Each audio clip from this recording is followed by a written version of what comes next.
All right. Can you all hear me? You guys can hear me. Okay. So we're gonna get everything started. Thank you for the thumbs up. So we're gonna get things started.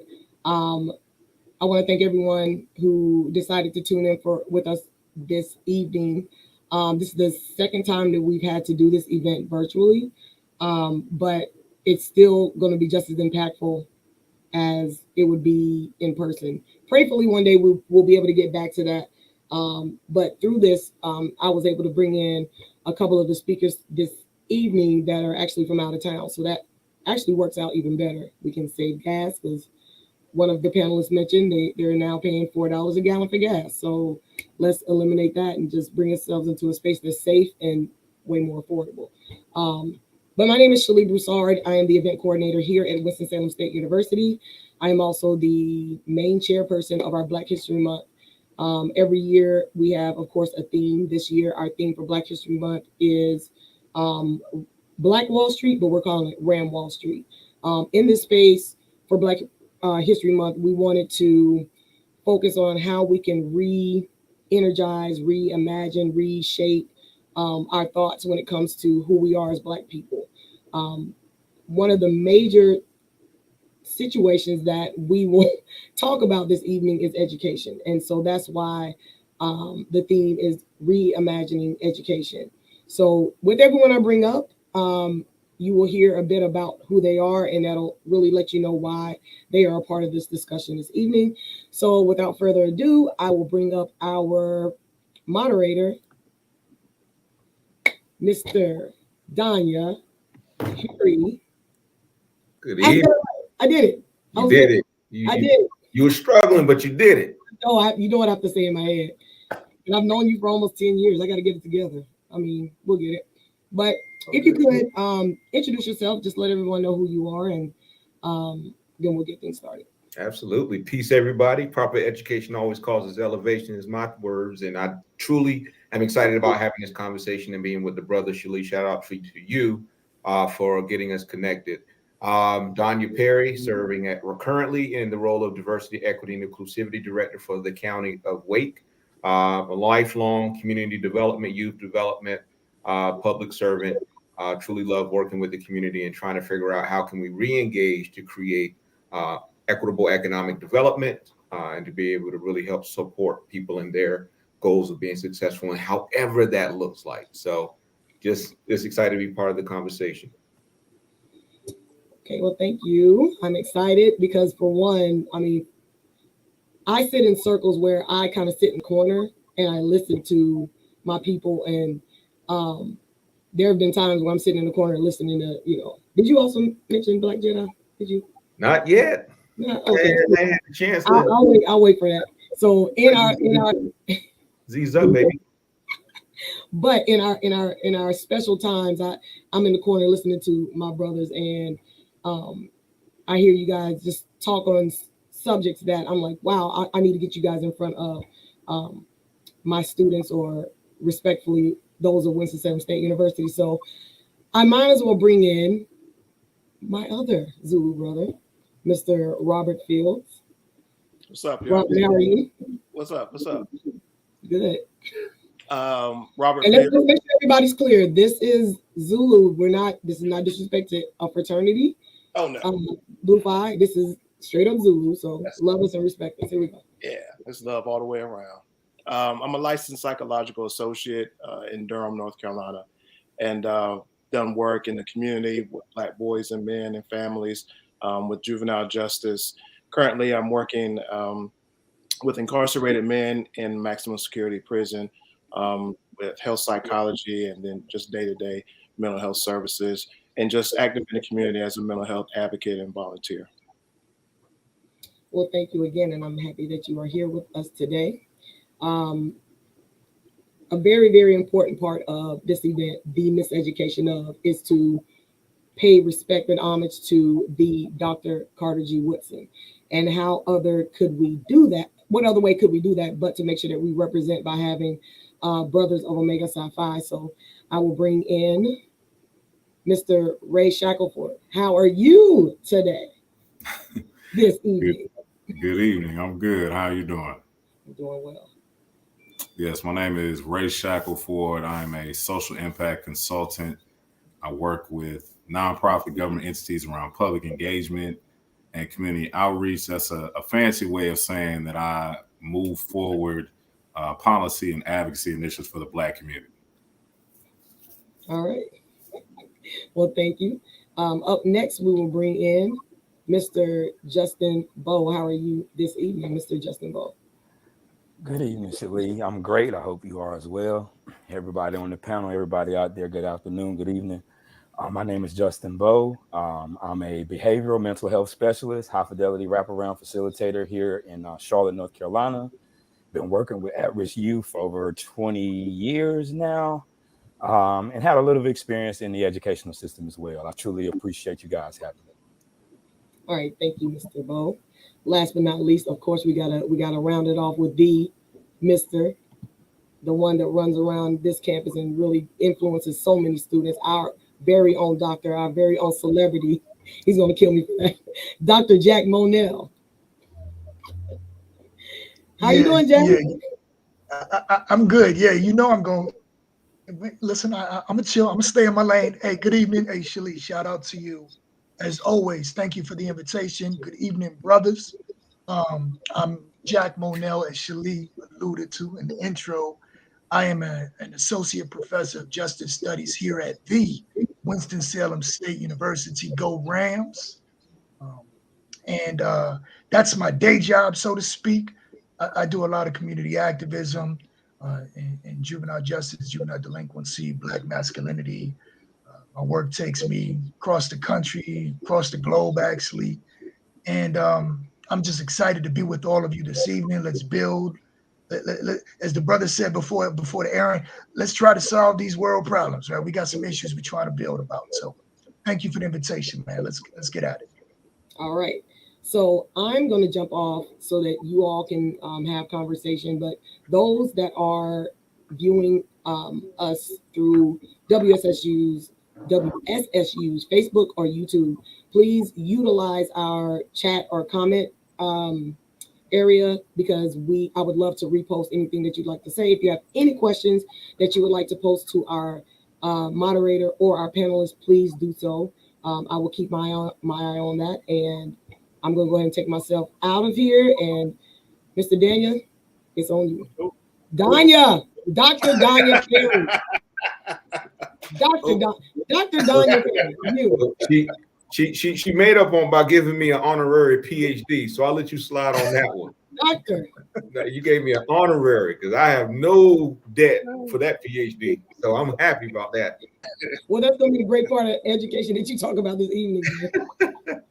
Well, thank you, Shalee. I really appreciate, again, the wonderful intro, and also for connecting all of the brothers here. This is my first time being able to interact with the majority of folks on this panel. My brother Rob, though, we go back talking about a lot of these important topics. But this conversation about reimagining education, I want to start off with getting the brothers to talk about their own good and bad and ugly in regards to their experience in primary and secondary education.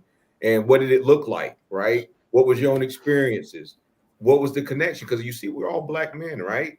And what we're seeing for the most part, we see an overrepresentation of Black males within that school to prison pipeline. So I always like to say, from your perspective, we are the folks that are being the most and disproportionately impacted from a system that may not be built for us. So tell me a little bit about your own experiences, the good, the bad, the ugly, what went right, what didn't go right in terms of your own educational journey. I got Ray. Do you want to start us off with that, man?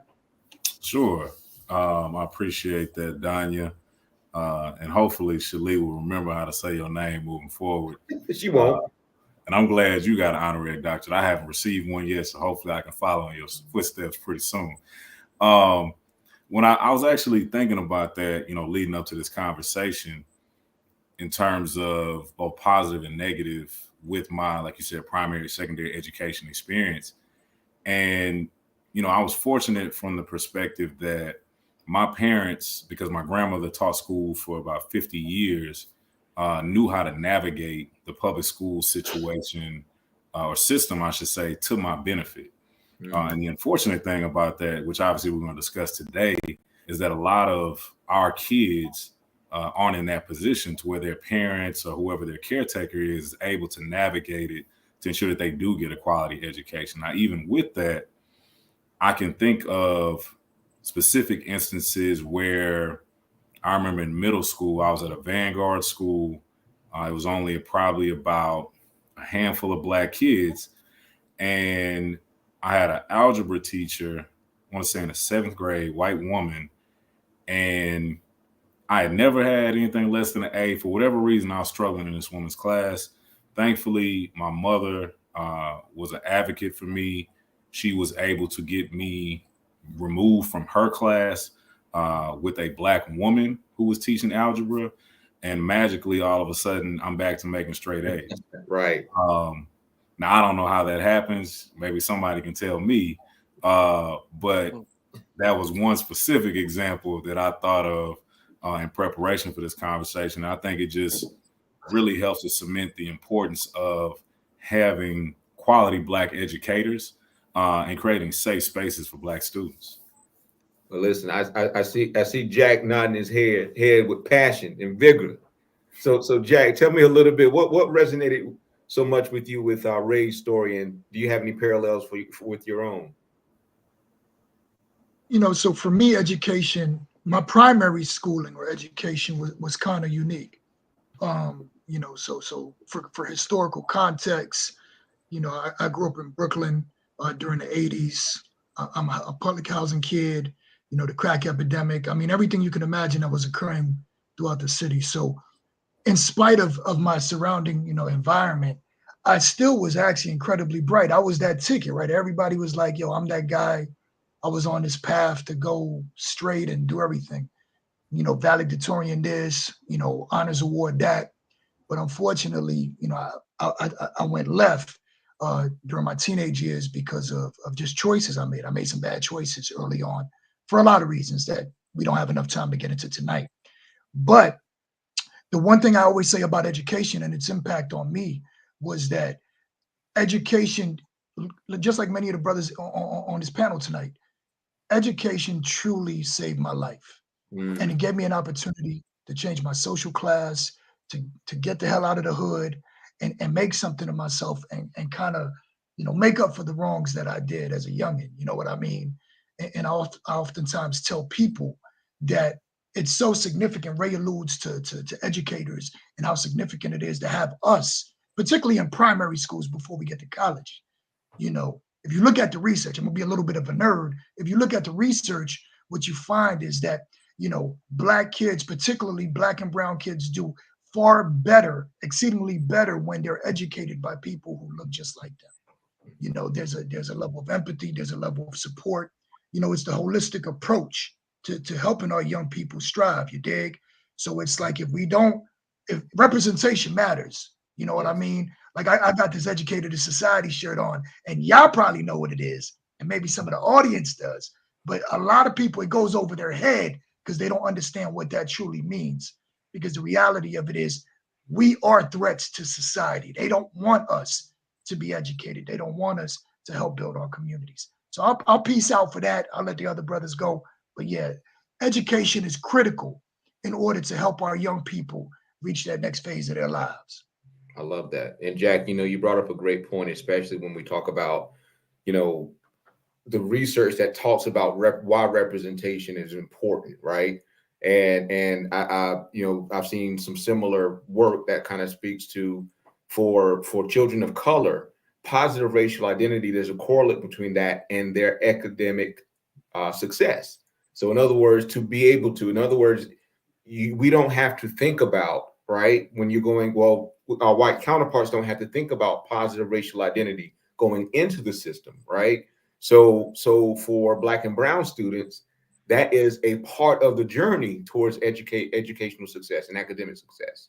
So that being said, Justin, tell me a little bit about your own good, bad, and ugly. Did you have, Black and brown educators within your circle that assisted with providing that positive racial identity? I guess my educational experience is I go so far as to say it's probably what most kids from North Carolina went through. I'm from a very small town.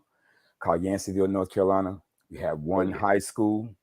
The beauty of being from a small town, though, is that there was a level of community and everybody knew everybody. So a lot of the teachers that I had, my mother had. But I was one of the first people in my family to, I guess you can to say, to be able to be put in a position to even think about college as a reality. Like where I was intelligent enough on my marks and on my scores and in my tests to be able to be selected, like a lot of our kids are now with the, with AP and college prep. But I will say that I think my real educational experience didn't begin until I got into college.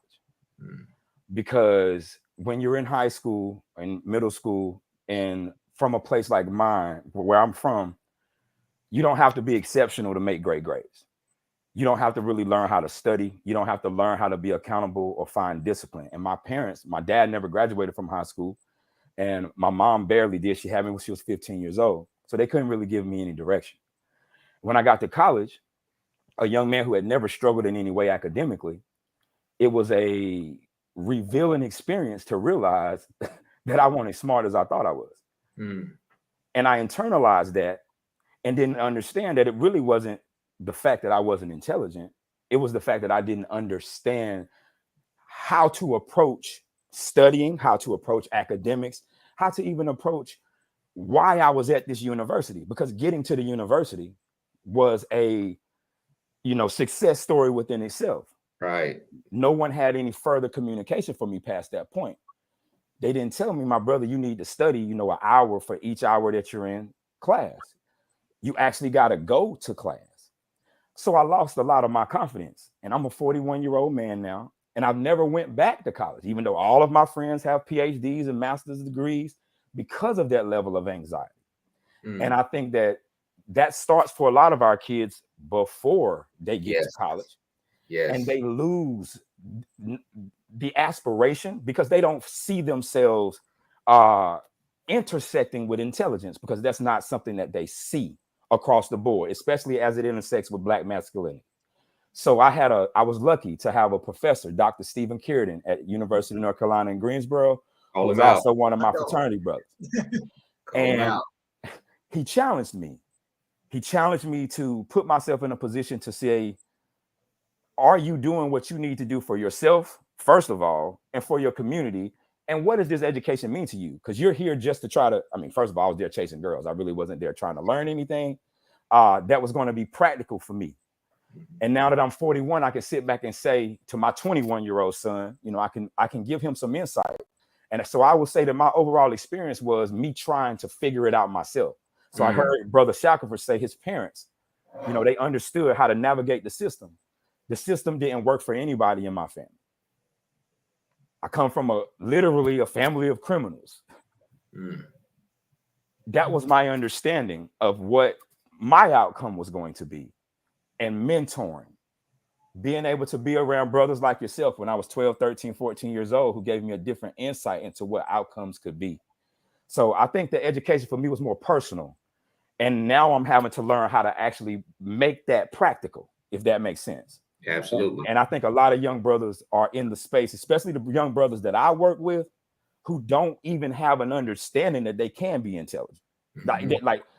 And when they do show a level of intelligence, they run away from it because it's not socially acceptable in their spaces.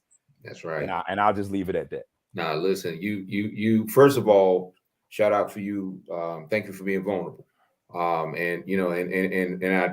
And of course, a lot of us are really comfortable and to being able to share our own personal experience. But for all of those that are listening, please understand that this is a part of the process of building that helps us get better, right? By really honestly being transparent, because there's somebody out there that had a similar experience as you.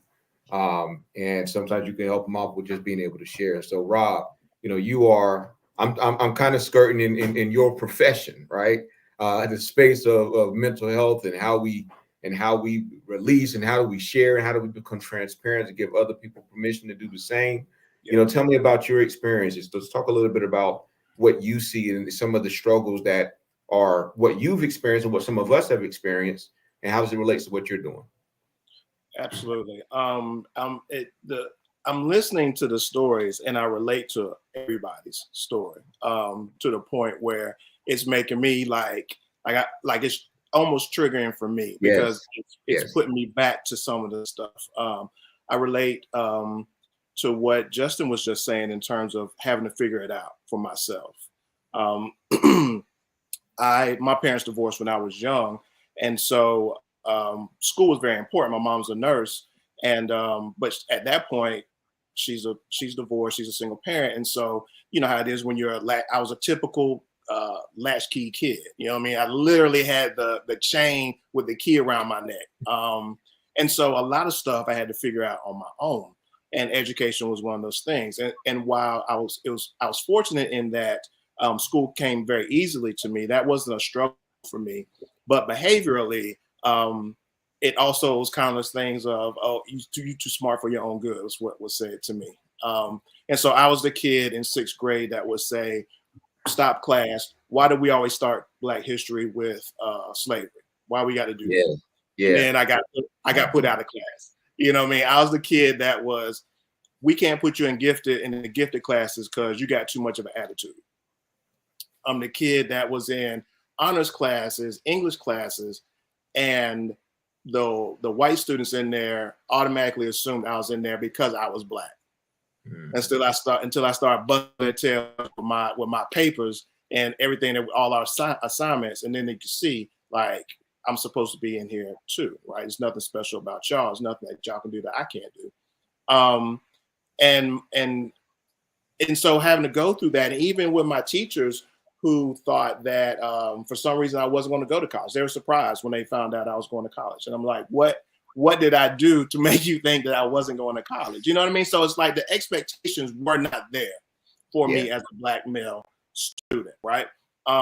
Or the expectations, they had their own particular expectations. I didn't have Black male teachers like that. I didn't have teachers that really poured into me. I think my honors English teacher was probably the closest thing in that regard.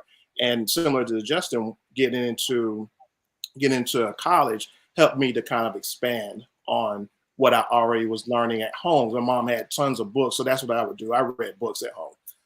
And so it helped to kind of expand on that as well. And so when I work with young people who are in the school system or, you know, just school age, who are facing some of the similar things of not having someone that looks like them, or not having one to mentor them, or someone that kind of help steer the ship sometimes when things get a little off track. I can definitely relate to that. And working in the prison system, I run into people all the time that they can point back to school in terms of things where things got off track. I have worked with kids who I later saw in juvenile justice, who I later saw in prison. So it runs deep. You know, when we talk about the school to prison pipeline and people, you know, try to downplay it, it's a real thing. There are a lot of factors, of course, but you can see that trail happen. I've seen it. Yeah. You know, it's interesting. I was, you know, as you were talking about the kids that you work with at the beginning of the pipeline, you saw them at the back end of that pipeline. And I think it was Sat that said if a kid drops out of high school, they're 8 times more likely to get into the prison system. Yeah. And so it begs the question of, you know, what could have disrupted the dropout event? And is the dropout event really a single event, or is it a process? Right? What do you think, Jack? What's on your mind? I see you going in there. So you know, it's critical, man, that people realize we are criminalizing misbehaviors in schools that ultimately are determining the outcome of our communities. Let me say that one more time for the folks in the back. We are criminalizing misbehaviors. And I'm speaking as an educator. My wife is an educator. Well, she's an administrator now. So, you know, I'm all for discipline. But the reality of it is when we're talking about the youth and reimagining how we approach schools, back in the 80s, when I was in high school, I mean, number one, I went to high school in New York City. I mean, you beefed up to a teacher, they beat back. So it was a different environment. But today, we're criminalizing misbehaviors. You know, like I said, I serve on the juvenile council here in the county. So I see them on the front end. I do a lot of work with them on the back end on the prison system. But we have to rethink how we address our young people. And that's why my first comment was so mission critical. You know, representation matters. Now, that's not just to say that if they Black, they you know, that they're not gonna get it either, because you know, all kinfolk ain't skin, you know, all skinfolk ain't kinfolk. Well, I mean, so don't misconstrue what I'm saying. You gotta have this, right? You gotta have heart and compassion, empathy, and really appreciate these kids. But when, to your point, Danya, you know, in one of my recent, you know, studies, I worked on this, and it said that literally, if you expel a kid, they are 80 to 95% likely to end up first in the juvenile justice system and then ultimately become career criminals as adults. So we have to think of a better way. We're actually doing them a favor by getting rid of them. I never understood that concept with suspending kids and sending them to the crib. No, like send them to an alternative placement, send them to a diversionary program. That's what they do for them privileged kids. Oh, yeah, I don't want to hear that conversation, because the disparities in the criminal justice system are just that. They'll lock us up every day, but they'll send, you know, the dudes from, you know, lily white suburbs, they'll send them to some other program. Okay, let me stop, because I don't think they're ready for that conversation. I'm gonna chill. No, we need to hear that. And just before I let you jump in here, you know, it's interesting. I one of my mentors, and I call him a mentor from afar. You know, it's sort of like when you were young, you see a car drive by, like that's my car. Well, that's how this guy is, Dr. Dudley Flood. He was talking one time, and he was sharing that, and he had been an educator, both teacher and also an admin for K through 12, every grade level. And in the story, he was talking about how he had only suspended a kid one time, and he had this was 30 plus years of it as being an educator. And he said, I suspended the kid when it was my first year teaching.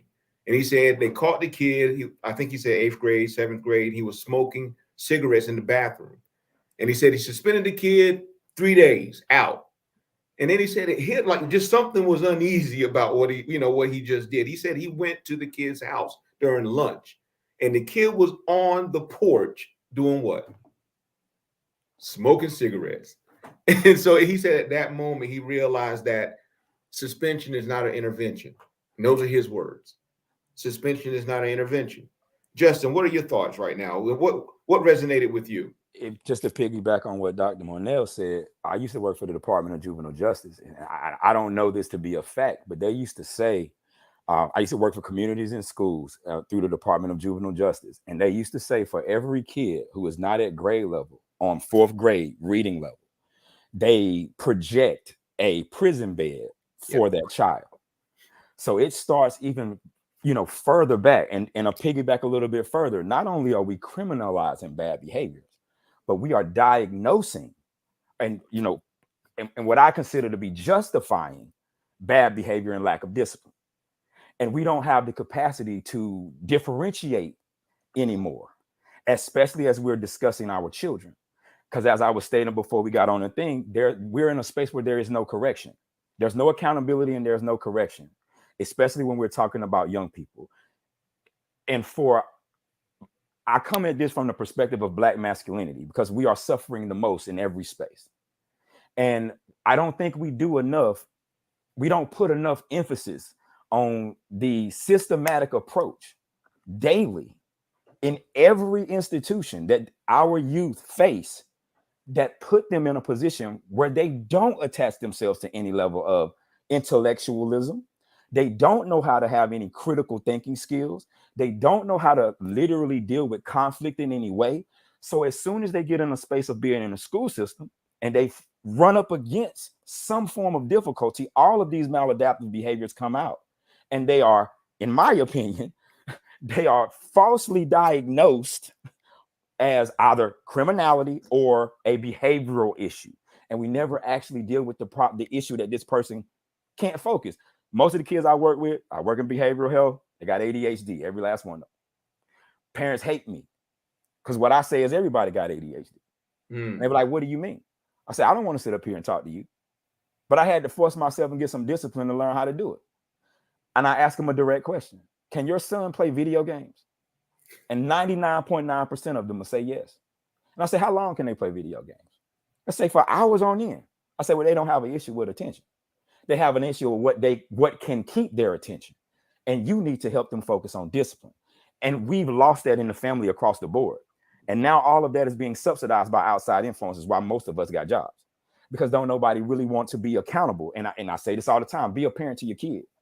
The education starts at the home first. Yes. And be an advocate for your kid. But in order to do that, you got to be engaged. And unfortunately, there's not enough engagement. There's a whole lot of talk, but there's not enough engagement.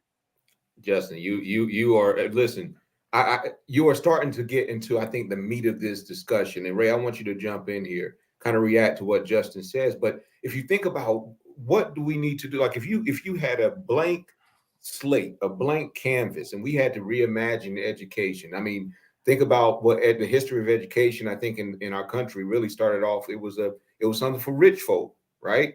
It was for rich folk, and then I think in the 18th century it we started to move and recognize that we want to make sure everybody had access to it, but we do not, and I think we all can agree that it wasn't built with certain people in mind, right? So tell me, Ray, from your perspective, when you start thinking about how we could reimagine, where would you start? What would you? And no, money's not an object, all right? Where would you start? You're muted there. I can't hear you. I'm glad you told me. We do that with Zoom every other day. I wanted to build on what my brothers were saying, because they made me think about two programs that are currently being run that offer solutions, but they don't have the ability to necessarily scale to the level that we need in our communities. And so one, when Jack was starting to talk about those kids that have gone through the criminal justice system, there's a brother by the name of Marvin Pierre. He's from New York. He's based here in Houston, and he started a program called 8 Million Stories, where he actually takes kids that have been through the criminal justice system. They range from the ages of probably 16 to maybe 23. And he takes these young men and young women and helps to get them back on the right track, whether that's their GED, getting a job, getting into college. He's doing some phenomenal work, and he's working with those kids that Jack was talking about. A lot of times they just want to throw away. They don't want to deal with them. They're problem children. But if you actually take the time and attention and have the empathy, as he mentioned, then you can reach a lot of these young people and turn around their lives. That's right. Now, does that mean that he's, have 100% success rate? No, but he's saving a lot more of our young people that otherwise would have been lost. And then also, you have a program through Urban Leagues that's called Family Community Engagement. So when he was talking about literacy and the importance of having parents involved, because what we see right now in the education system when it comes to our teachers, and even to a degree when you even parallel it to even law enforcement, we're asking teachers to do way too much. And the parents aren't taking enough responsibility.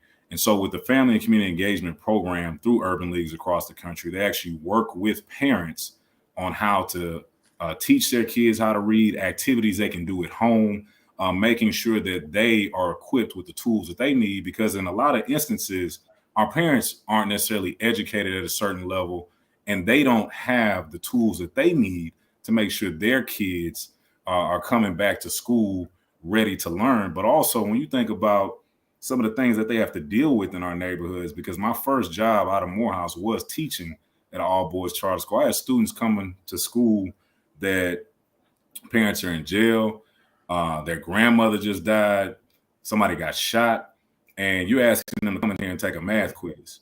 And just think about just being Black in America, everything that us as Black men have to deal with. Now, translate that to a young person and ask them to come in your classroom and learn. It's just not realistic. And so I'll get off my soapbox. But when you talk about if we're able to reimagine education, when you look at this country, originally we were not allowed to be educated. Let's start there. So there's an element of trauma generationally that has been passed on as it relates to that, because we used to have to sneak to learn.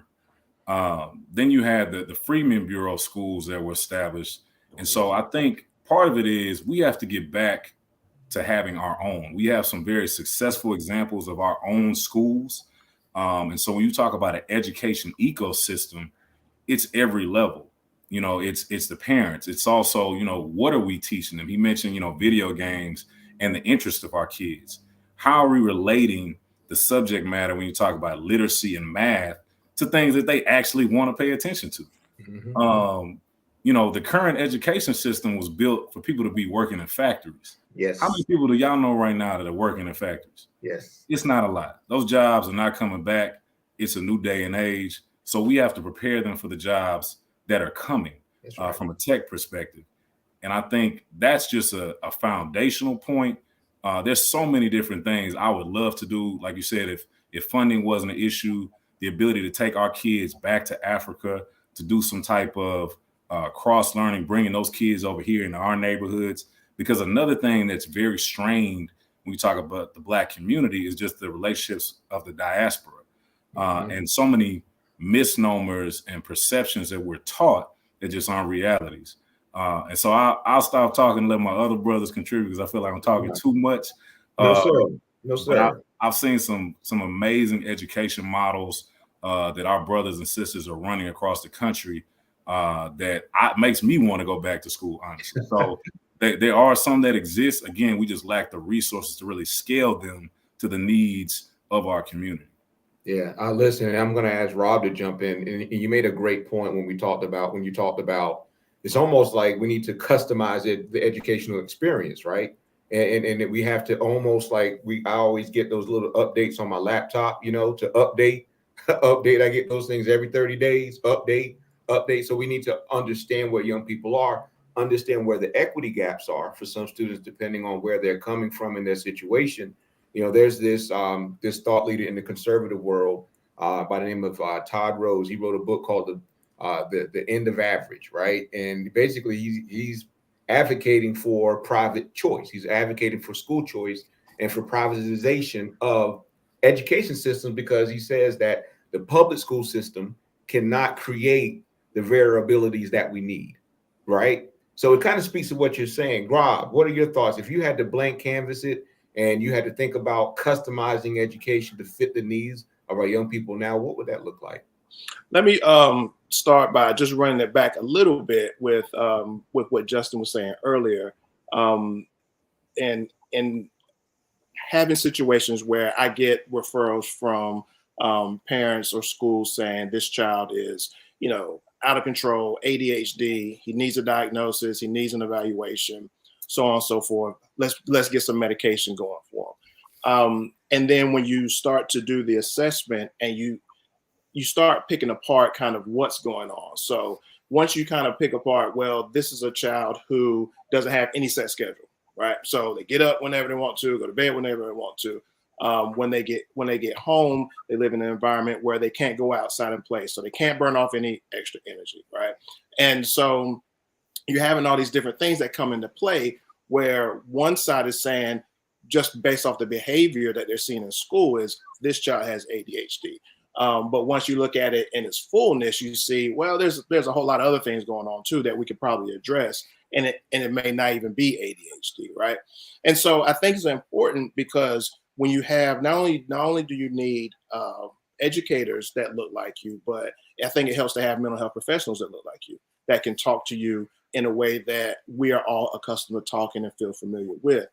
And redesigning and reimagining schools, I would be heavy on the mental health aspect, of course. I'm very big on how do we bake in mental health services to where it's just very natural and very common. Like, how do we put forth psychological principles in there? I would like to see more clinicians in the school system. I know we have counselors in there, and I was just listening to just the other day.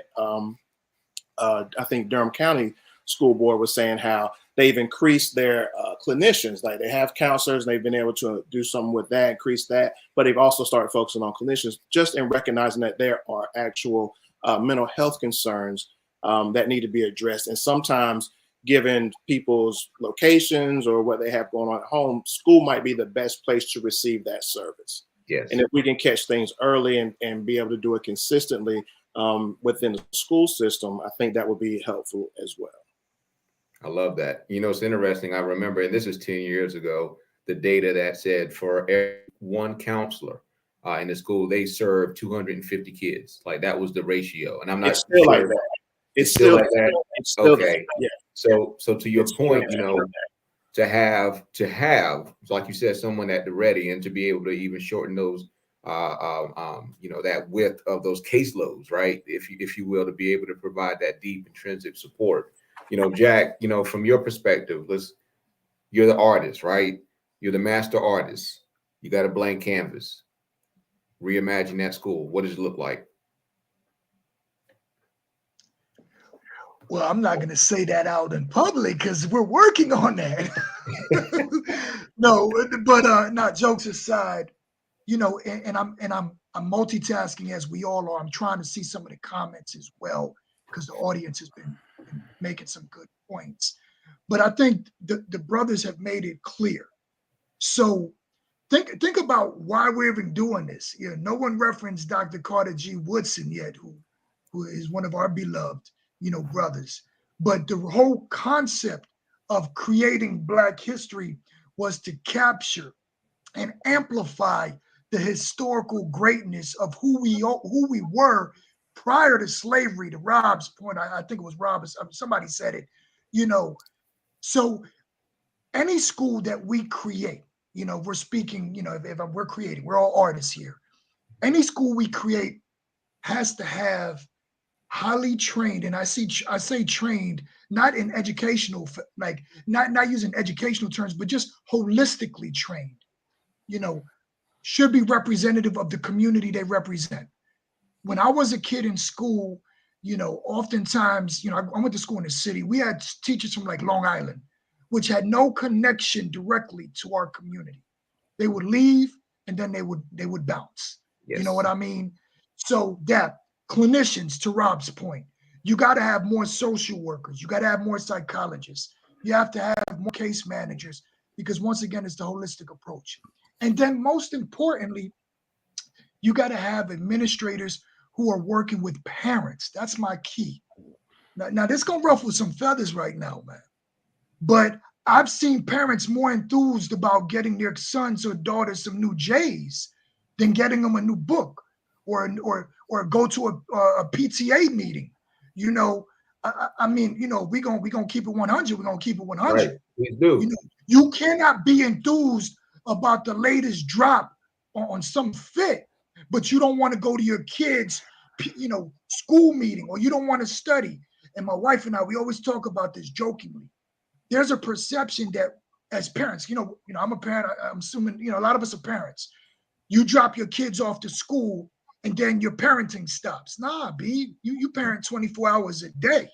So we support what the school does. It's a continuum of services, right? And I think we come home and because of technology and digital age, we give the kid the iPad or they stay in the room and watch YouTube all day and we're not involved. So for me, that ideal school is holistic in nature. It's non-punitive. And I don't mean punitive like we don't hold accountable. People oftentimes get that twisted in juvenile justice. They be like, oh man, you guys always touchy-feely. Nah, you can hold young people accountable without being cruel, mean, punitive, and insensitive. So for me, that's my school, a holistic approach that covers all those variables. And finally, and this is mission critical, our young people don't eat healthy. We have food deserts. We have poor access to health. Once again, all of it comes together. Yo, I'm a social worker too. I'm a criminologist and a social worker, and I'm a hood dude. So I'm all of that. So I understand. Listen, I've been there. I've been on welfare. I have food stamps, not the little swipe joint they got now. I'm talking about the monopoly money. You know what I mean? So I'm empathetic to the needs of our young people. And that's why I'm at a historically Black college.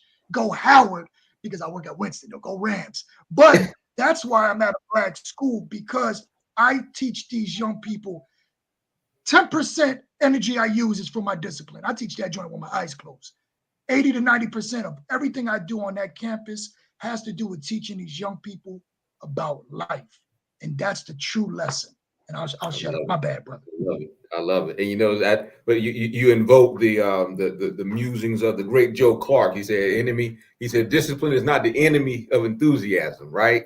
And I think you're absolutely right. When we think about reimagining the schools, I mean, my brain goes to how do we reconcile with the past experience of the parents of these children now, because we see that, you know, we have parents with poor and traumatic experience themselves, and we're asking them to be advocates for their children right now.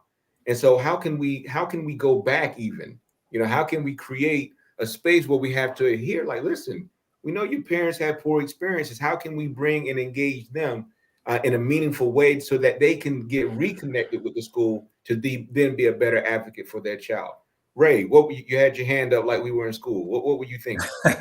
Well, no, Jack made me think about something when he was going through those different items we would need to include. And one of the things that, irrespective of the what the school ultimately looks like, the foundational piece, it has to be Black affirming. And so when we're talking about like Winston-Salem, you're talking about Howard, you talk about Morehouse, Spelman, TSU, Prairie View, a lot of these different HBCUs, when you go into them, it is a Wakanda, so to speak. You don't, and it's positive and it's negative from the standpoint that I remember when I was at Morehouse, it was rare I saw a white person. Mm-hmm. You know, maybe a teacher here or there. We had, you know, a student here or there. That's not to say all white people are bad. Nobody's saying that. But when you're in a space that affirms Blackness in terms of the culture, you know, having brothers and sisters from all over the country, like I still have friends from New York, from LA, from Chicago, Tennessee, wherever you can imagine, and those different Black experiences helping to show you that Black is not a monolith. And even though you may have this experience, there's still some things that we're able to connect through when it comes to the music, but also making sure that we're teaching kids, and this is something that Jack touched on as well, about things that apply to like real life. Yes. You know, how many of us would have wanted to learn about investments at a young age, and how much further would that put us at this stage in our lives?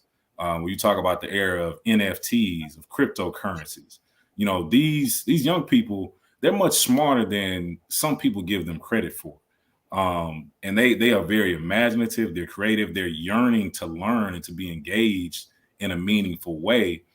I think a lot of the education systems ultimately choose profits over people, and they're very lazy in the manner in which they shape the curriculum. And when you talk about the parental engagement piece, as we would transition into that, I even think about, for me and my daughter, who's now, she just turned 12 years old. And I've made it a point every year at the beginning of the school year, I go in and meet her teachers. Mm-hmm. And it's something I picked up from my father, even though sometimes when he came to my school, it wasn't a good thing.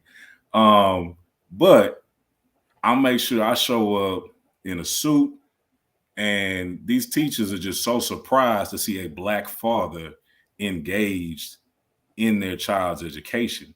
And it makes a world of difference, just showing up and being present in that space. And so that's something I think we have to, and there's a brother by the name of Emory Edwards. I don't want to forget him. He's working with an organization called Ed Choice. And part of the work that he is doing is teaching parents how to be advocates for their kids, because it is something you have to know. How do you bring up issues like my mother did if there's a teacher that's not being responsive to your child just because they're Black? How do you make sure that, microaggressions from, white students or whoever it may be are being addressed in a meaningful way so that they do have a safe place to learn? And so parents have to be taught these things. How do you go to school board meetings and advocate for them? How do you get on the agenda? Absolutely. How do you make sure that your message is received within the time frame of the rules, maybe 2 minutes, 3 minutes? If they're not taught these things, they show up, they cut them off, and then they're discouraged and they're angry and they don't want to show up and participate anymore. And so there's just so many different layers when you talk about being an advocate and how they need to be taught and coached, that we have so much more work to do.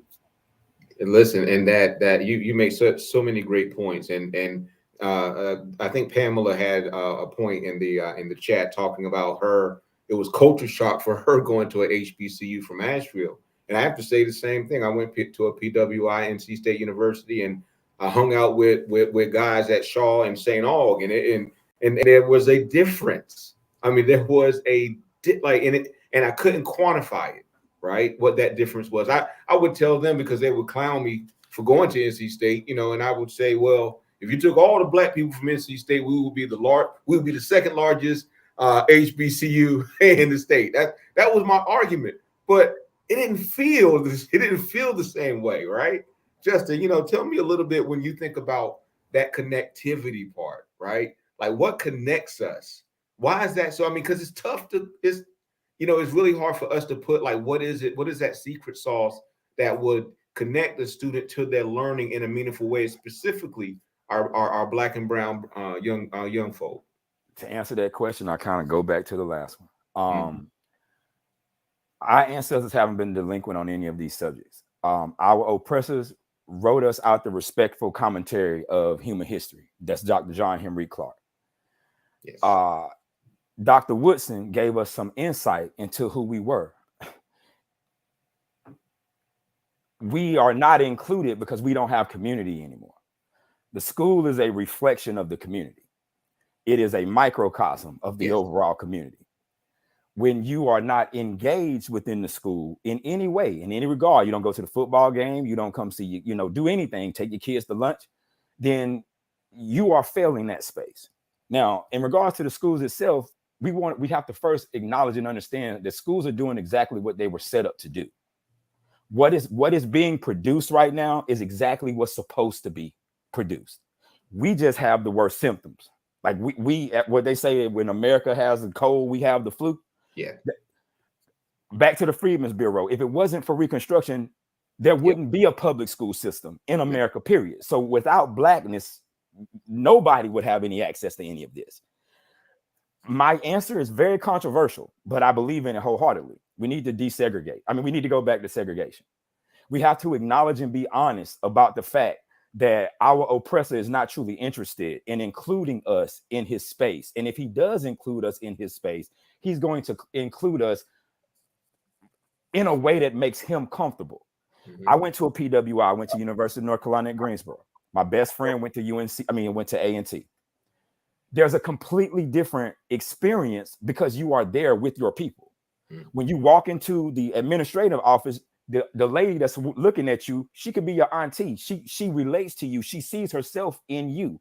And I'm not saying that at the PWI, they don't do that. They just don't have a cultural connection to knowing where you came from. And that's been put in place. And it's and at this point, I believe it's even worse because we are desegregated, but we are more segregated now in our communities than we ever were. And now I'm gonna be critical of us. The educated black elite, and I hate to use the word elite, but the educated black people, we left the communities. We left the communities and we looked down on the people that stayed there. And we talked to them. And I think we're getting back to a place where we are realizing that, we are still them, but we're not engaged with them. We don't live, like you said, I grew up in public housing too. I tried my best to get away from there as fast as I possibly could. My kids don't go to the schools that I went to. So I'm not there to even give any insight. And that's most of us who have reached particular levels. Your kids don't go to this, they don't go to Ray Warren homeschools. That's just me, in regards to Greensboro. So you have no access. The only way for us to really be able to get back to that space, and I think that the HBCUs are a really good example of this, is to get back to our own communities. I know a lot of brothers that went to Morehouse. Y'all love y'all school. I'm talking about or went to A&T. You ain't never heard a black person that went to a PWI that's like, oh my God, I really love Carolina or NC State or whatever else, because we weren't a part of the family. We had to create our own communities. And I think until we can acknowledge that, understand that, the communities take back control of these spaces. A&T is successful. Morehouse is successful because Atlanta takes control. Greensboro takes control. The alumni in that space takes control. They don't let nobody come in there and undermine that space. And they were trying to do that to HBCUs for a while. And I feel that has happened to all of our traditionally black schools. Look at Dunbar in DC. Yes. When you think about the people that graduated from that school, or look at Hillside in Durham, When you think about the people that graduated from that school and the impacts that they had on society overall, how were they able to do that? Because they were cultivated in a space that had expectations that were higher than the society itself. So when you Black and you go to a white school, like my son, he went to South Point High School in Belmont, North Carolina, right outside of Charlotte. Extremely intelligent young man. He was 3 years ahead of all the rest of his class in math. He didn't get into AP classes until he was in the 10th grade. And I had to go fight for that because the expectations, and this piggybacks on what Brother Shackelford was saying. If you don't understand how this game is played, you don't know how they are undermining your child and our community. That's right. And their expectations are not our expectations. And this is the last thing I'll say. What we need to do is quit thinking that there's some outside space that's going to come in and save us. There is no institution that's going to come in and save us. We have to save ourselves, and it starts with us Black men, period. We are supposed to be the leaders, and we have to get back engaged with our young brothers. We got to get back engaged. We got to be back on mentoring, and we need to take back ownership of where we failed, because we have. We failed our young brothers and sisters that's 13, 14, 15, 9, 10 years old. And I hate to say it like this, but I understand why they feel that way, because the system has failed. Why would they listen to their mama? When they go to their mom and say, yo, mom, I need to do this or I need to do that, they don't have no insight. Their mama can't teach them how to do algebra. When they need $1,000 to buy books at Winston-Salem State, they don't have no access to that. Yes. So it becomes difficult for these individuals to get a buy-in. So we need to show them, because the dope boy is showing them. We need to show up and show them. We need to show up and communicate with them and say, hey, bro, the dope game is dead. That's from 1960, homie. Whatever you seeing was from 1950. We got the RICO Act now and iPhone.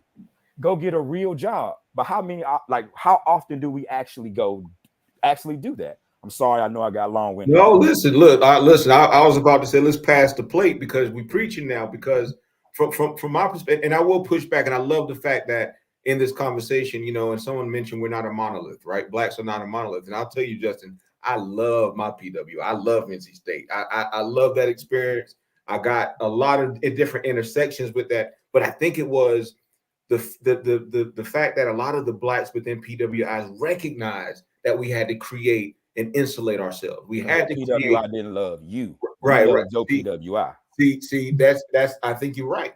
But we had to create that space to insulate us from all that the PWI's experience may not have been connected to us. So you're absolutely right. So Rob, when you think about sort of the extended part of moving us forward, right?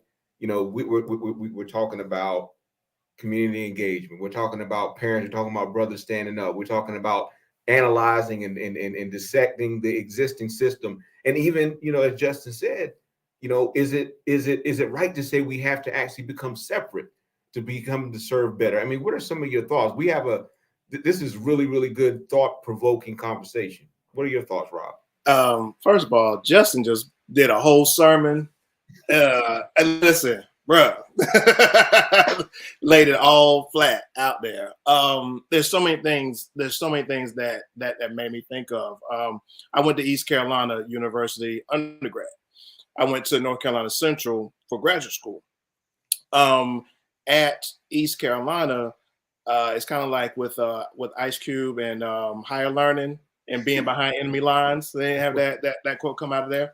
And to Danya's point, you cultivate your community, and you recognize that you're much the same microcosm as what society as a whole looks like. This is what you're going to look like in society, right? But in moving forward, and I used to say the same thing too, Danya, in terms of when I was at Central and people found out I was at ECU undergrad, and they were like, how does that work? And I'm like, if you take all the people at Central and you put them at East Carolina, that's what it looked like. But anyway, but in moving forward and thinking about it, it's like you go through that, but do you have to? And I think that's like the question. I think that's the intersection that we're at now. And I think Justin really made that point. It's like, we can go through these struggles. We can carve out these lanes. We can do these things, but do we have to? Why do I have to show this? Why can't I be in a space that already affirms me?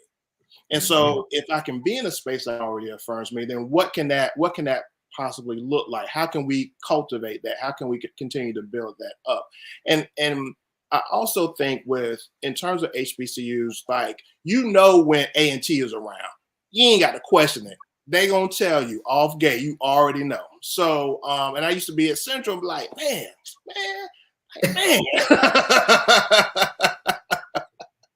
Oh, right. Once the Salem come through, you know they come through, right?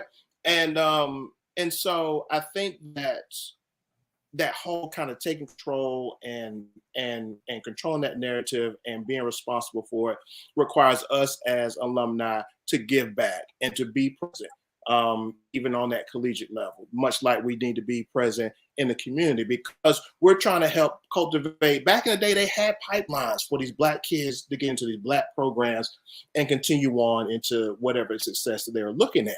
And so to continue to be able to cultivate that is a bigger part of the equation in reimagining what education should look like and what education can look like. Because no one's going to come in and save us. We're going to have to do it. And I don't think that we should have to keep fighting against the tide when we can go with the tide that's already flowing. If this is already working for us and this is an affirming place, not to say that we can't be challenged, but if this is an affirming place, then we can build on that and keep things moving. That's right. I love that. And you brought up a great point about we shouldn't have to, right? And I thought about, Ray, what you were saying about showing up to your daughter's school and you wore a suit, right? Because why did you have to wear a suit, right? You knew that it was perception. It was going to be how people perceived you. It was a mechanism to be able to get an outcome that you hope to have for your child, right? Absolutely. It was intentional, Danya. Mm-hmm. When you think about Black people in general, we always have to be exceptional. That's always the case. When you think about what's going on in the NFL right now, with Coach Flores and his lawsuit, yes. There's all these coaches, white males that are mediocre, that are constantly recycled. And so we have to be exceptional. So when you're talking about, why I choose to show up in a suit to my daughter's school, it's intentional. I'm making a statement. Like, I'm not somebody that you can play with, and you can't play with my child either. Right. So when it comes to her and her education, just understand that if something's going on, that's not to say that Jordan can't do something wrong, but you better make sure that you're doing whatever you're supposed to do as a teacher and administrator before you call me and have me up at this school. That's right. And so that's just the energy I received from my father, and I definitely, admit that as much as possible. And Justin made me think about this quote that I made sure to pull up when he was talking about segregation and integration. And it's from Martin Luther King. Even though they try to push this watered down image of MLK to us, he said, "I favor integration on buses and in all areas of public accommodation and travel. I am for equality. However, I think integration in our public schools is different. In that setting, you are dealing with one of the most important assets of an individual, the mind. White people view Black people as inferior. A large percentage of them have a very low opinion of our race. People with such a low view of the Black race cannot be given free rein and put in charge of the intellectual care and development of our boys and girls." Mm-hmm. And I don't think you need to say anything else. Like, he literally hit it at its core. And, how many times, whether it's, our own experiences, young people that we work with, the people in the audience, have you seen a situation where there's been a white teacher or a white administrator that was not able to connect to our culture, and or they didn't care to try to connect to our culture and treated our young people a certain way as a result? It happens far too often. And I got an alert, the situation that just happened with Juwan Howard, where he put his hands on that coach. Now, rightfully so, he was suspended 5 games. But can anybody guess how many games the white coach got suspended that initiated the altercation? He didn't get suspended any games. And that just goes to, and I know we're not talking about that tonight, but how they don't value Black bodies. It's okay for you as a white man to put your hands on me, Juwan Howard. But when I react, and like I said, he shouldn't have put his hands on him, but you get suspended and penalized far more gravely than what they do. And we see the same thing in our schools when you talk about suspensions, expulsions. They criminalize our young Black boys and girls at a very young age. And there are statistics. I'm sure Jack knows them. I'm going to put him on the spot. I know he knows it better than I do, where they talk about how at these very early ages, they start to treat our girls as women, you know, the words that they use and how they talk to them. You know, our young boys, we think about the Central Park Five. Yes. These brothers weren't even adults yet, and they literally almost erased their entire lives. Thank God they were able to be saved at some point.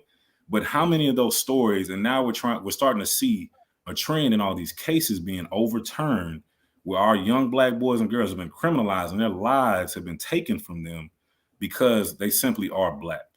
And Danya, I don't even know if I was addressed what you asked me, but I just got on that point and just started going. No, you listen, and you, as you were talking, I thought about something that just this video that just went viral of the young boy at the mall in New Jersey, the Black boy and the white boy that was fighting, and the Black boy it seemed to be defending himself, and then when the police ran in, they threw him down, put cuffs on him, and asked the white boy to sit on the couch as they try to figure out what happened. And it was that immediacy, right, of who was the criminal, who wasn't. And so Jack, you know, you look like you were about to jump out through this camera. Please give us some of your insight, because what I want to move after you, Jack, is for us to talk about, you know, we need to move from, you know, chalkboards to smart boards, right? You know, this evolution, and there's some amazing models out there. Ray, you kind of started out with some amazing models, and some examples of schools that are getting it right, communities that are getting it right. So I want you to share some of the things that are out there that are getting at some of the points that we've been talking about. But Jack, let me give it to you as we sort of wrap up this part of the conversation.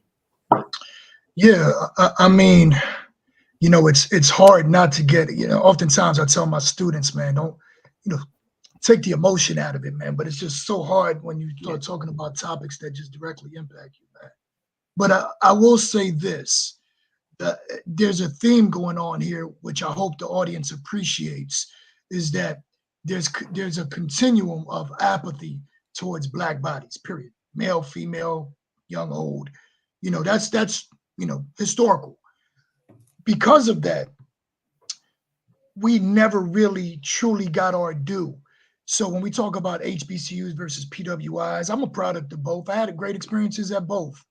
The reality of it is that some schools were not intended to benefit us, period. Actually, if I was to quote my line brother, he would be on Justin's, that's his narrative. He's like, segregation did not benefit our community. You know, or he was like, or desegregation rather. He was like, so, you know, we often at times have that debate and what we can do to improve that. I want to say this, as Ray threw out a quote, and I live and die this as we're talking about education. And it's one of my favorites when we talk about Baldwin. The paradox of education is precisely this, that as one begins to become conscious, one begins to examine the society for which he is being educated. And I think what you're seeing now in various circles is that people are beginning to waken up, like and I don't like the term woke. I think it's oversaturated and it loses its context. I think people are finally taking the hoodwinks off. That might have went over some folks' head, but people took off the hoodwinks and they realized, oh, snaps. Now, you know, Christopher Columbus wasn't a great man. He was a slave rapist joker who got lost coming from Europe all the way through the Caribbean, all the way to America. So, you know, we start realizing that. And then finally, because I know Danya wants to move forward, man. No, please keep. The reality of it is, you know, Black masculinity, Black femininity, where they make Black males hyper masculine, they make Black females hypersexual. I mean, look at the imagery. My first book wrote about how popular culture presents these images of us. Black males are either, intimidating and rough and only athletic, because heaven forbid we actually could read a book. And then it has the young ladies, it has the women over sexualized. All they can do is, show their bodies or do this or do that. And they're over sexualized in movies. Look at this, yo. Look at this. Denzel Washington, incredible actor. I love that dude, right? And I don't get too much dudes deference that way. All of his performances, what does he win the Oscar for? Playing a crooked black cop, a negative stereotype. Halle Berry, we all love Halle. Big ups Halle if she's watching, right? We all love Halle Berry. What does she win an Oscar for? A super or hypersexualized performance that was borderline pornographic with a white male. Come on, y'all. If y'all don't, we got to change the programming. We're talking about education. We're fighting a machine. We got to get here. We need more broadcasters, more A&Rs. We need people who control that stuff. The images that our kids are bombarded with are difficult for us parents. I'm similar. My wife and I, we always went to meetings dressed up because I never use this doctor stuff in the street. I never do. That's not for me. That's for them. So when doctors Monell are here. Yeah. Because I want them to know you're not going to, listen, number one is I'm a Yankee. You're not going to talk to me any old way. You know what I mean? So for me, it's not about posturing. It's about positioning. Yes. It's not posturing. It's positioning. This is chess, not checkers, doggone it. We've been playing checkers for years. By default, we never knew how to play chess because they had all the rules. They had the chessboard. We're starting to get the chessboard. And that's why these brothers on this call right now, we motivated. It's going to take some time. We're a little bit behind, but we're going to get there. But we got to fight and advocate. And I always say this, I'm a hood dude. I work in one of the poorest communities in the country, the top 5 poorest communities, East Winston. That's where Ram Country is. And we work with the community members. And you talk about the exonerated 5. I was locked up with them dudes. You talk about Ronnie Long, who was convicted in 1976 in Concord, North Carolina. He served over 44 years for a crime he didn't commit. And thankfully, through the efforts of my colleague, Dr. Nation, and our department and students, we help work with others to help free this brother. There's so many injustices going on. It covers so many levels, y'all. But we got to keep having these dialogues. All right, I'm going to yield to the chair. I love that. Well, it's interesting. You first of all, thank you for your service in the community in Forsyth County. Thank you all for all that you do that directly impacts the trajectory. I do think we're trending up, right? We're trending up. Think about it like stock markets. Somebody mentioned NFTs, which I still don't know what it is, but we're trending up, right? It's interesting as you were talking, Jack. I kind of thought about with the Cosby Show. And that being one of the first shows that really took an active engagement in portraying positive racial identity. And then with Cosby, regardless of whatever the stories are, let's just think about what he produced in this moment where he had the foresight to hire a psychologist to say, we need to translate what the writers at NBC were writing in terms of how they projected Black imagery. And we needed to make sure that the imagery was projected in a way that would be palatable to us, right? And it was interesting because there were two different competing voices. You had the voices of the NBC writers that were saying, no, we wanted to be more like Good Times, right? We want a little bit more Sanford and Son. And then you had the Black community, and some writers were saying, well, no, this ain't Black enough, right? This ain't Black. No. That's not the experience of all Black people. So we're in this like this. It's almost like an accordion, right? This is accordion going back and forth. Come on, Justin. Hey, Danya, real quick, and I'll shut up. Justin, I'm gonna let you go, dog. Go ahead. Listen, to that point, during the 1980s, early 90s, when we went through the phase of hip hop, like the gangster rap and the West Coast rap and all that. When we were dealing with conscious rap and you had more artists wanting to do more conscious rap and kind of talk about the community, A&Rs and music executives said, bump that. We don't want that music. We want the N's, the B's, how many drugs you sell, how many jokers you fake kill. They want to promote negative images of us. And what do? You know, we feed into it because we're bombarded with it through this platform. You know what I mean? All right, I got to shut up. Get dog. Get do your thing, Justin. My bad. No, you said. I mean, to that point, it was a business model, right? They said ultimately we know who our audience is, and the audience was at the time hip hop was 70% white males between 15 and 34, right? And this was in like 1995, right? So they knew the audience, and the audience wanted this stereotype, right? They wanted this image. Justin, what are we thinking now?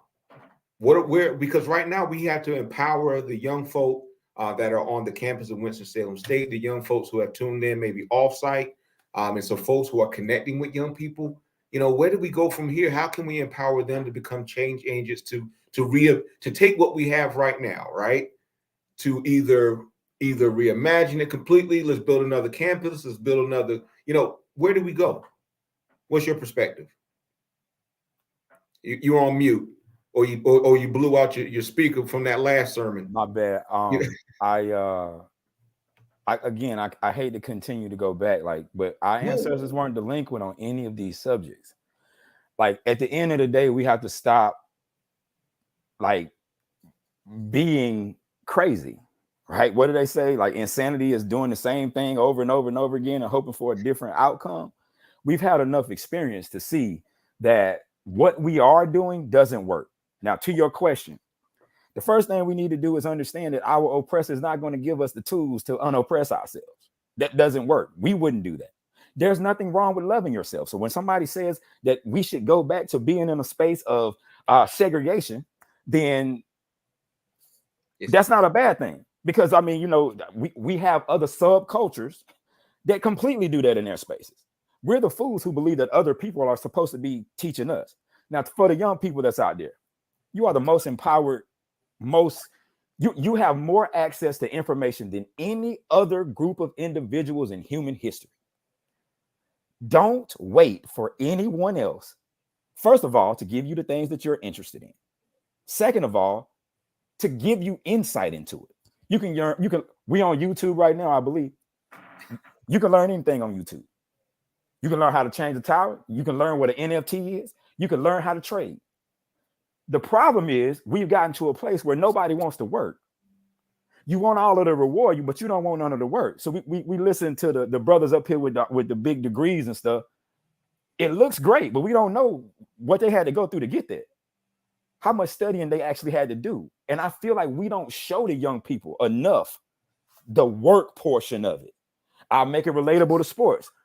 LeBron James is one of the first people that that he came out and showed you what it actually takes to be who he is. And we had the opportunity to see that from the time he was 16 years old. And he's given a completely different image of Black masculinity across the board. We love him. And this goes back to the image conversation. We can't blame our oppressors for giving us images that they stereotyped into us in the first place.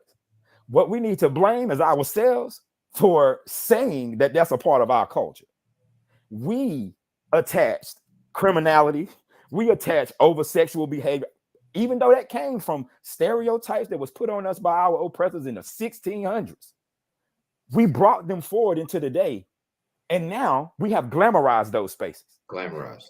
And everybody else, every other subgroup is using our struggle to get their freedom. And I know that people don't want to hear that. You know, like we was the first in line and we still in the back.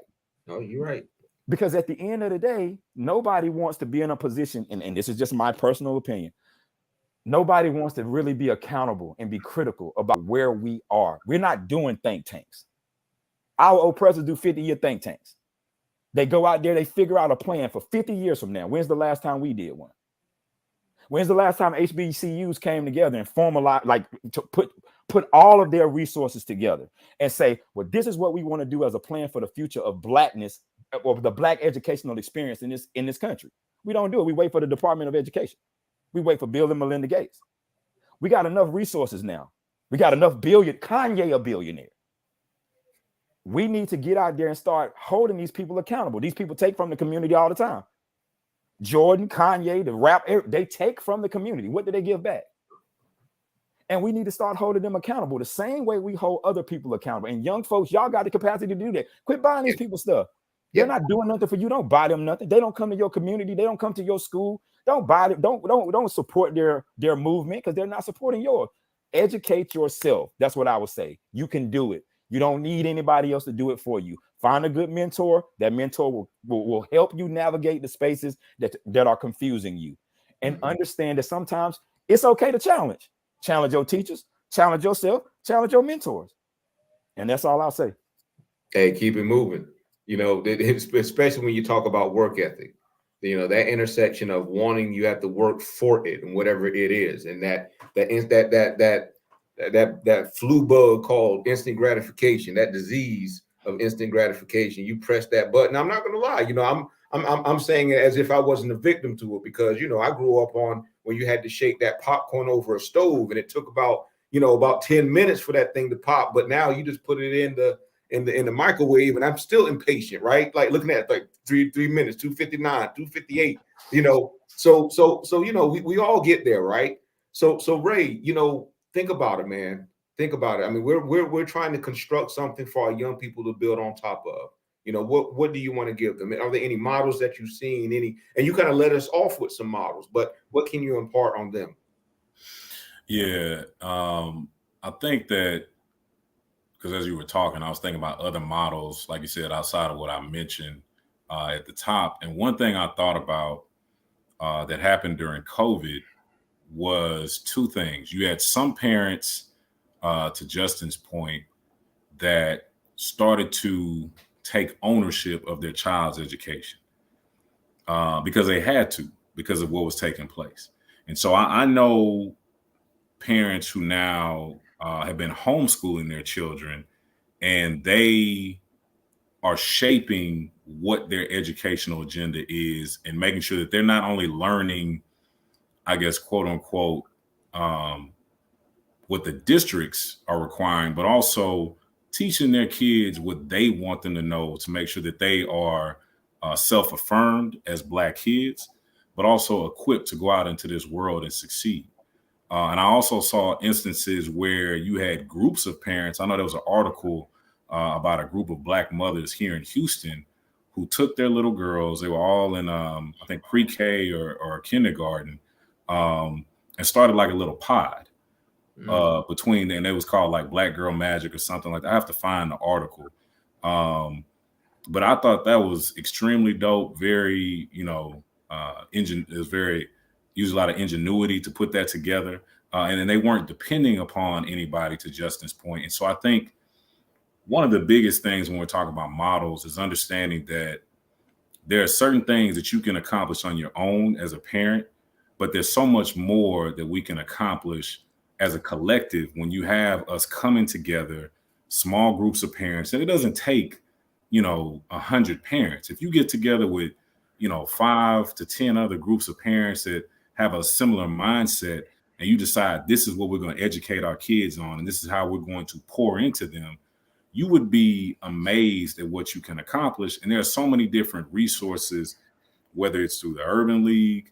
I know through Omega, we have the Lamplighters, where we're providing mentorship to these young men.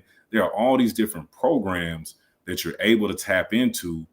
You just have to do the work, because they're not going to spoon feed you and let you know about these programs. Unfortunately, you have to do the research. You have to look out for them, get on YouTube. Some of these things I'm mentioning, people can tap into as well. But I think really understanding the power that we have as a people and being able to shape those things, and not, that's the last thing I'll say, Danya, before we, transition, is not forgetting about the importance of vocational schools and learning trades. Because when you think about one of the segments of industry that has a huge gap in terms of needing to fill a void. As a brother here in Houston, he's a master plumber, and he was telling me about how much he makes. This brother makes, I think, over $200,000 a year, owns his own business. He does not have a college degree. And so, a lot of our people, I think, to Justin's earlier point, they get focused on the dope game and things like that because it's easy money and they don't want to work. You can make a lot of money and you don't have to go to college. You won't have to be saddled with debt. You can be a plumber, you can be an electrician, you can be a carpenter, all these different things. And you shouldn't feel like that's not something to be proud of. Like, when did we stop being proud of hard work in our communities? Because we literally built this country on our backs. And so we have a history of being a hardworking people. But I also want to say we weren't just brought here to work. I think to Jack's earlier point, we were brought here because of our minds. They needed us in terms of our intellect from an agricultural standpoint to build this country to what it is. So as we are in Black History Month, do not forget that it is not just about the strength of Black bodies, but it is about the strength of Black minds. Mm-hmm. And I think, Britt, man, that was a word. And it kind of think about Brittany Cooper, who's this wonderful Black feminist who talks about the dichotomy between world makers and space takers, and the view of Black bodies in that space, that we were invariably space takers. We weren't world makers, right? And that's just not right. And that's just not factually correct. So Rob, when you think about that moving towards empowering our young people to build this up, and I want to everybody who's listening, if you got a question for these brothers, please put them in the chat. Because right now this is a seed starting conversation. We can go on another 2 hours, and I know we're limited in time, Shelly. So you're gonna literally have to unplug this thing. But Rob, when you think about how do we empower our young people and the models that are out there, and I mean, and we want to give them a sense of ownership, right? That this is something attainable, that that the enormity of the problem, because we are talking about some deep historical challenges. But we don't want the enormity of the problem to preclude any of them feeling as if they can actually change it. So what would you give them? One of the things I would say is that speaking more to the point of mentorship, I just think that it's very key, in my opinion, and in some of the work that I've seen happen and been a part of, is just the intergenerational piece. And so that you have the support. So we're coming before you, right? So we should be laying a foundation and a platform so that you can get up and then continue to move that forward. And I just think that's important. And not only that, when you're reaching higher, you're showing us different things that we don't know, right? So your place in this is very important. It's not up to, you don't have to do this on your own. And it is very important to find mentors, and to the people who are older, it's very important that we get back to mentoring. Even when I just listening in terms of building this country, just from a blue collar perspective, period, like the economic engine, like we were doing that, like we were doing these things, being exposed to other crafts, being exposed to, even if you want to work in the music industry, there's so many jobs that you can do in the music industry that probably make more than the artists. You know what I mean? Like, there are other things, and we got to tap in. And as the older generations, we've got to be able to stand in place for them, and then allow people who are younger to blossom in that. I just think there just really needs to be a place for a foundation, so that people can see that they can do this as well. Love that. Well, I'm gonna add my piece, as I call Shelly back on, so we can kind of get questions from the inside from our chat. But I'm mentoring. Each one teach one, all the different sayings. I mean, that to me is the backbone. Isaac Newton said, "If I can see further, it's because I stand on the shoulder of giants." It's the being able to be able to project forward. I remember, back to your point, Ray, you had talked about going back to some of those, we know construction skills, trades. I mean, these are the backbone of, folks are making a lot of money off of these trades, and folks don't see the value in it because it may be connected back to Justin, what you were talking about with that work ethic not being there. And with, I felt it was my responsibility with the kids that I mentored, that I helped them to connect. And actually, to me, it was about financial literacy, right? It's understanding the cost benefits, right? So we actually operationalized the dope game, and how much they were actually making on the street.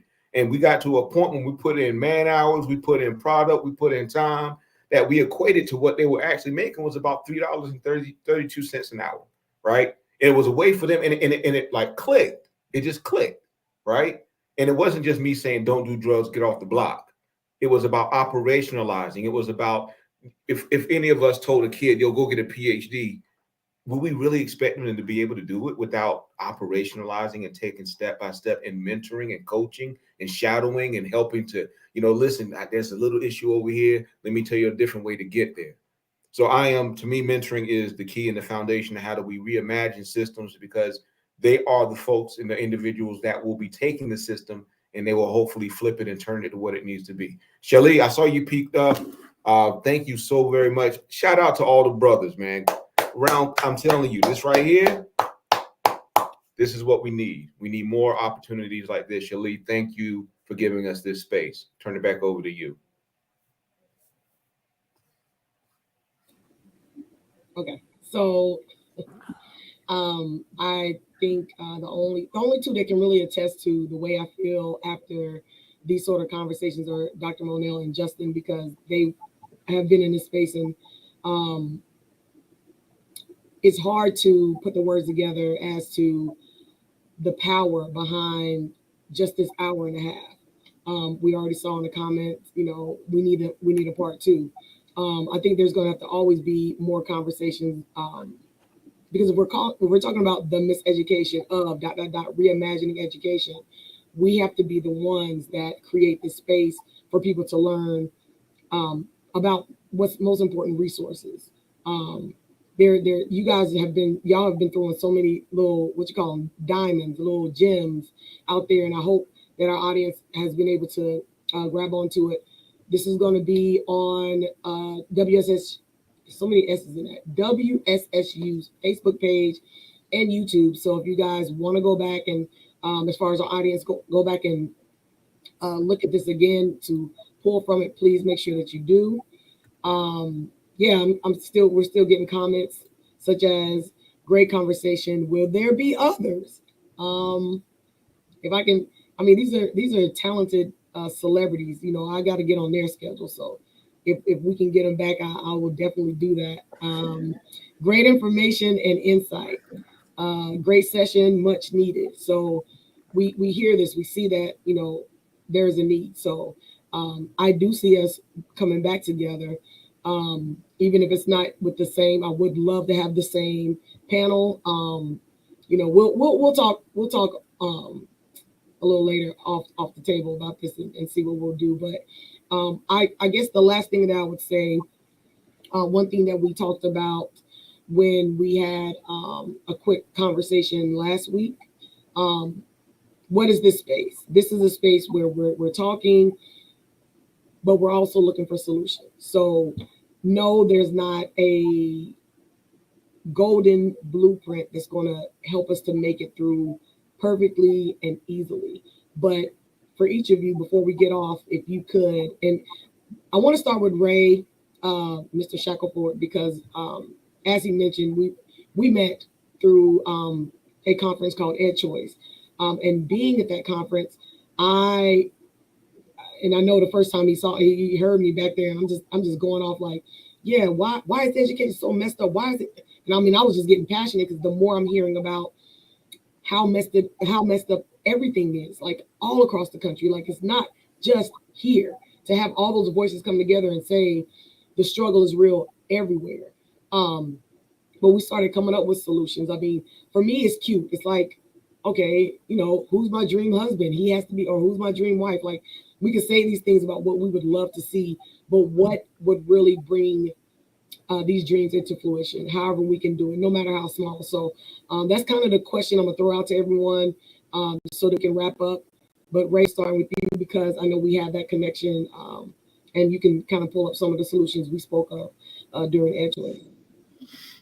Yes, again, much love to Emory Edwards as a brother with Ed Choice. He's doing some phenomenal work in the education advocacy space to make sure that young people, parents, administrators, educators have the tools, the resources, the coaching they need to be better advocates in their communities.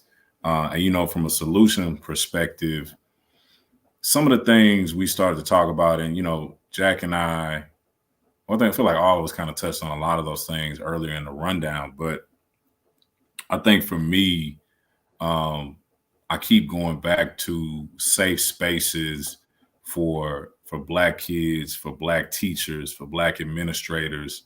And I think being more proactive and preventative in our measures in terms of how we're shaping young Black minds. You see a lot of the programs that are in place are often more reactive. And I feel like that's, unfortunately, in a lot of instances, kind of like human nature when you look at how we responded with COVID. But looking at, you know, what are we really teaching our kids from as soon as they're able to start to learn their letters and their numbers, you know, really making sure that their foundation is rooted in Black affirmations, and not just talking to them about, you know, slavery. Yes, they need to know about it, but talking to them about the people like a Dr. George Washington Carver, or, you know, Shirley Chisholm, a Barbara Jordan, you know, in the education space, a Marion Wright Edelman. Like, the list goes on and on and on, giving them those positive examples so that they can see something. And I think also bringing more of us, because I know we do this as bros. We actually go into the schools and interact with the students. You'd be amazed at how impactful that is for them to be able to see and touch us and hear from us about what it is that we're doing. You know, for them to see, you know, a Dr. Jack come in their classroom and to be able to connect and relate with them. And then, you know, of course, they're always going to ask you, you know, what you driving, how much you make, because that's what kids want to know. And once they see, like, okay, this brother is a professor, he has a nice car, he makes a good living, then it's like, okay, maybe this is something I want to do. And it sounds so simple, and it is, but it's also effective. You know, for me, as somebody who's a consultant, I literally wake up and get paid every day to do things that advance my community, the Black community. I can't think of anything I'd rather be doing. And being able to tell kids that you can do this too. To Justin's point, if you're able to go into your communities and not be afraid of your own people, I think that's something we don't talk about enough. And I was fortunate again, and I keep bringing this up. My father is also a member of Omega Psi Phi, Death Row 9, Fall 72, Q Theta. Just go ahead and drop his tag out there for any bros. But he made sure and was very intentional about, even though we grew up, you know, middle class, you still gonna be around your people irrespective of what level they are, and you're gonna be comfortable. And that has benefited me in ways that I cannot, you know, fully illustrate to this day in my life. And that's why I'm able to be in my communities and advocate for them effectively. And I don't try to speak for them. I go talk to them to see what the issues are and speak on behalf of them, because there are certain things that I won't understand and can't connect to, even as a Black man, just because that wasn't my experience. And so I think being more intentional, getting out of our ways as it relates to that, and actually talking to some of our kids, and I'm gonna be quiet, but talking to our kids about what it is that they want to learn, what are they interested in, and shaping, again, the curriculums and what we're teaching them about that. And if I can, Shalee, I'll leave this quote, even though I know it's a panel with Black men, but this comes from a Black woman, Marion Wright Edelman, I mentioned earlier. Education remains one of the Black community's most enduring values. It is sustained by the belief that freedom and education go hand in hand, that learning and training are essential to economic quality and independence. And so in order for us to get free, we got to make sure we're educated.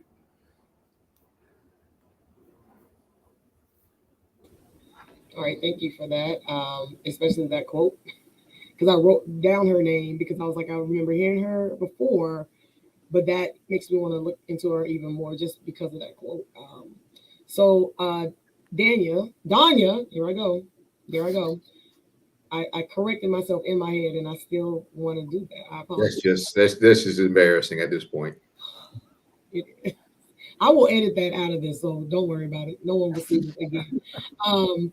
If you Don't edit my history. No, ma'am. Let that happen. That actually happened. stop. Okay. Can you give your last comment?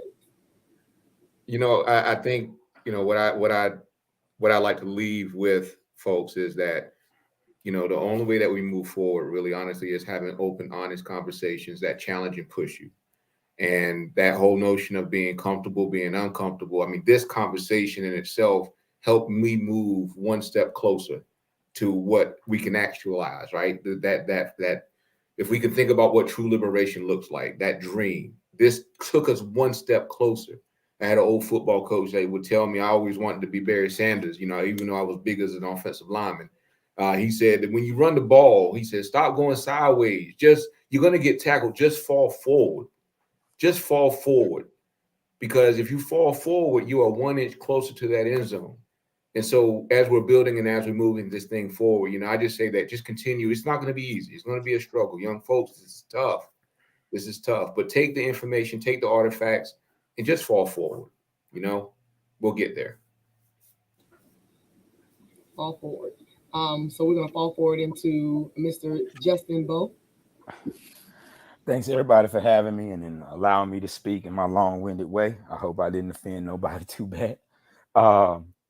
What I would say first, man, is, again, I keep saying this. Our ancestors weren't delinquent on any of these subjects. It all begins with you.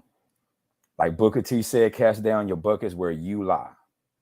You can't in any way effectively change anything outside of yourself until you first change yourself. Know who Barashunga is. Figure out who Dr. John Henry Clark is. Figure out who Dr. Amos Wilson is. Read more. The more you read, the more you can challenge, especially we talking about young people. Don't take for granted that just because you're young, that you don't have a voice. But in order to have a voice, especially amongst educated individuals, you're going to have to bring some references. Reading is fundamental. It's a reason why they did not allow our ancestors to do it. Use it. I remember one of my mentors said, I hide all my money in books in the house because I know if anybody break in, they're not going to look in the books. Let's change that dynamic. Let's change that stereotype. Remember that you have all of the power within you to change any situation. And if all of us can put ourselves together and work towards a particular common goal, there is no outcome. There's no situation that we can't really, overcome. And it's the last thing I'll say. Let's not get always caught up on what we haven't accomplished. We have accomplished a lot of things in the 500 years that we've been in this country. 400 some odd of them under the most ridiculous oppression that you could ever think about. And look at what your ancestors did. What are your excuses? And that's all I'll say. I almost want to drop the mic when Justin is talking because, again, it's definitely a sermon. And what's funny is listening to everyone. Every time there's a certain kind of quote that you say, it's funny how our families use the same language. So the way that we talk, the way that we move, there's no way that we can't come into a space and have conversations and not really understand each other. So that commonality, just having certain quotes, like when Justin said, you just said it. I can't think of it, but you just said a quote and I started cracking up because I was like, that sounds like something my dad said back in the day or something. So we have a link. We all have this link and there's a way to make things work. So Robert. What I would say is that no one can do this life on their own. Okay, no one can do this on their own. Cultivate, create community. Create, cultivate community. As you can see on this panel, it's several of us coming together to make this happen. And as we're talking, and we're just talking, and ideas are bouncing. These ideas are bouncing. We've been piggybacking off of each other, and just the things that we've taken, that we're going to take from this conversation, are going to get used in other places. It's going to you've planted seeds in me tonight. So what I would say is find your crew, get your community, create your community, cultivate that. This is a marathon. This ain't a sprint, and it's going to take all of us. And a lot of times people will say, oh, the community isn't there. It's there. We just got to keep cultivating, keep working at it, so that we can do this together and make strides in the long run.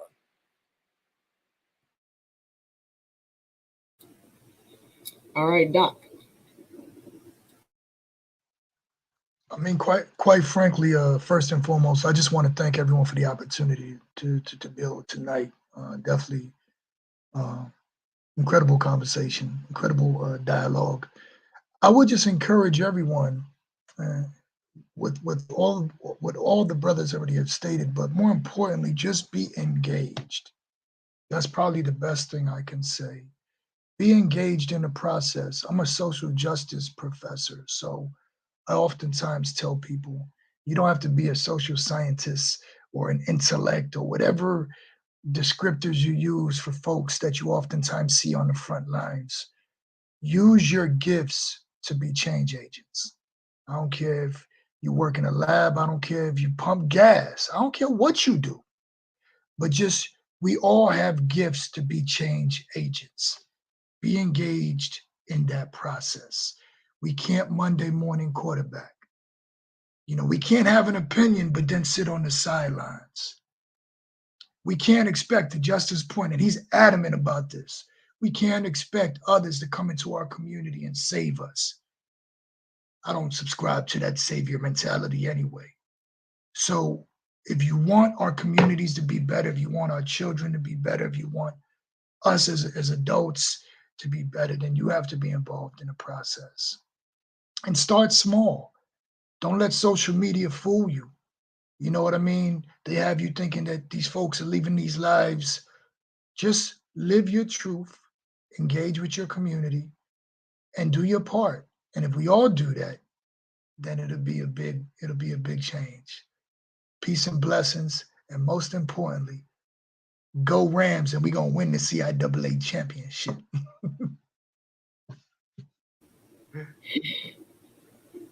I knew it was coming. I knew that was coming too. All right. So big shout out to all of you.